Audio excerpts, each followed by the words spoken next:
ಬಹಳಷ್ಟು. ಯಾಕಂದ್ರೆ ನಾನು ಭಗವದ್ಗೀತಾ ಓದಿದ್ದೀನಿ, ರಾಮಾಯಣ ಓದಿದ್ದೀನಿ, ನಾನು ಎಲ್ರಿಗೂ ಬೆಲೆ ಕೊಡ್ತೀನಿ. ಯಾಕಂದ್ರೆ ಯದಾ ಯದಾದಿ ಧರ್ಮಸ್ಯ ಯದದಿ ಭವತು ಭಾರತ, ಇದು ಅಖಂಡ ಭಾರತ ಕಟ್ಟಿರೋದು. ಈಗ ನಮ್ಮ ಯಂಗ್ಸ್ಟಾರ್ ಪಕ್ಷದಿಂದ ಹಲವಾರು 369 ಕ್ಯಾಂಡಿಡೇಟ್ಸ್ಗಳು ಯುವಕರೇ ನಿಂತಿರೋದು. ಅದರಲ್ಲಿ ಹಿಂದೂ, ದಲಿತ, ಮುಸ್ಲಿಂ ಎಲ್ಲರೂ ಇದ್ದಾರೆ, ಮಿಕ್ಸ್ ಇದ್ದಾರೆ. ಸಿಎಂ ಇಬ್ರಾಹಿಂ ಮಾತ್ರ ಬಸವಣ್ಣನ ತತ್ವ ಹೇಳ್ಬೇಕಾ, ಅಥವಾ ಸಿಎಂ ಶಾಬಾಸ್ ಖಾನ್ ಮಾತ್ರ ಭಗವದ್ಗೀತೆ ಓದ್ಬೇಕಾ?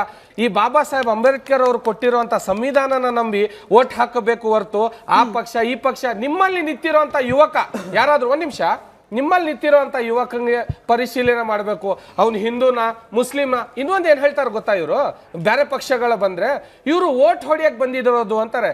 ಇವರು ಕಾಂಗ್ರೆಸ್ ಅವ್ರು ಇವರು ಅಪ್ಪನ ಮನೆಯಿಂದ ಏನಾದ್ರು ಓಟ್ ತಂದಿದ್ರ ಇವರು?